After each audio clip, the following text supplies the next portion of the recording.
Middle east में तनाव का असर G7 की बैठक में भी देखने को मिला। ईरान और इजराइल के बीच बढ़ते तनाव को देखकर अमेरिका के राष्ट्रपति डोनाल्ड ट्रंप ने समिट को बीच में छोड़कर वापस अमेरिका जाने का ऐलान कर दिया। तो वहीं G7 के देशों ने संयुक्त बयान जारी कर इजराइल का खुला समर्थन किया है। यही नहीं, ईरान को नसीहत भी दी है कि वह किसी भी कीमत पर परमाणु हथियार नहीं रख सकता। ये रिपोर्ट देख लीजिए।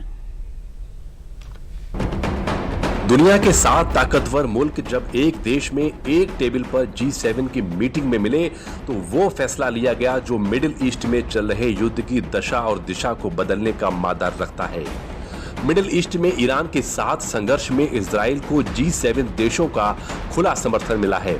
ये समर्थन वैश्विक स्तर पर न सिर्फ इजराइल की बड़ी कूटनीतिक जीत है, बल्कि युद्ध के मैदान में भी इजराइल की ताकत को बढ़ाने वाला है।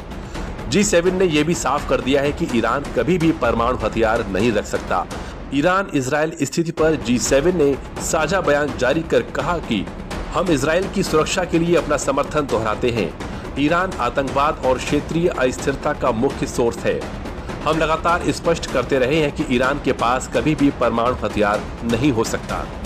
हम ईरान को लेकर ऐसा प्रस्ताव चाहते हैं जिसमें युद्ध का विस्तार न हो और गाजा के साथ साथ पूरे मिडिल ईस्ट में युद्ध विराम हो। G7 देशों का ये बयान ऐसे समय में आया है जब मिडिल ईस्ट में इजराइल और ईरान के बीच तनाव चरम पर है। ऐसे में G7 का ये साझा बयान न सिर्फ इजराइल को खुला समर्थन देता है, बल्कि ईरान को अंतर्राष्ट्रीय स्तर पर घेरने की कूटनीतिक तैयारी भी दिखाता है। इसके अलावा G7 के बयान से इजरायली प्रधानमंत्री बेंजामिन नेतन्याहू की आक्रामकता को और भी ज्यादा मजबूती मिल गई है। नेतन्याहू पहले ही ईरान के supreme leader Ayatollah Ali Khamenei की हत्या की बात कर रहे हैं। Actually, 3 years after the establishment of this radical Islamist Ayatollah regime in Tehran, I said that the greatest danger, not only to the survival of my country, but to the peace of the world, is Iran's pursuit of nuclear weapons. And they are on the brink of achieving that. So imagine what they're doing now without nuclear weapons. Chanting death to America without nuclear weapons. Imagine what will happen if they had nuclear weapons and the ICBMs, the intercontinental ballistic missiles, to deliver it to every place on earth. We're preventing the most terrific war imaginable, and we're bringing peace to the Middle East. And I believe that after our action, we're going to be able to bring the Middle East to new heights that nobody even imagined. You know, make the Middle East great again. इधर Israel के साथ कदम ताल मिलाने वाले अमेरिकी राष्ट्रपति Donald Trump भी G7 summit छोड़कर अमेरिका लौटेंगे। अमेरिका के राष्ट्रपति डोनाल्ड ट्रंप ने ऐलान किया कि वो समिट को बीच में छोड़कर अमेरिका लौट रहे हैं।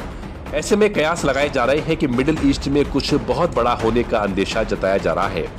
समिट शुरू होने के पहले भी ग्रुप के सभी 7 सदस्य देशों ने इजराइल ईरान संघर्ष विराम पर एक राय बनाने के लिए प्रस्ताव लाने की भी कोशिश की, लेकिन ट्रंप ने उस प्रस्ताव पर भी हस्ताक्षर करने से इनकार कर दिया।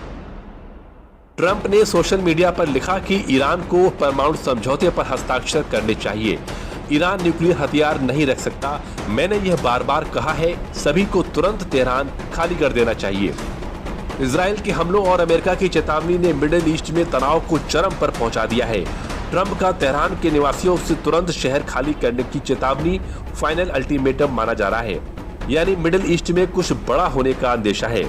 अमेरिका का कहना है कि ईरान को अमेरिका के साथ परमाणु समझौता करना चाहिए था। ट्रंप का अल्टीमेटम और G7 समिट में उनका जल्दी वापस लौटना इस बात की तरफ भी इशारा हो सकता है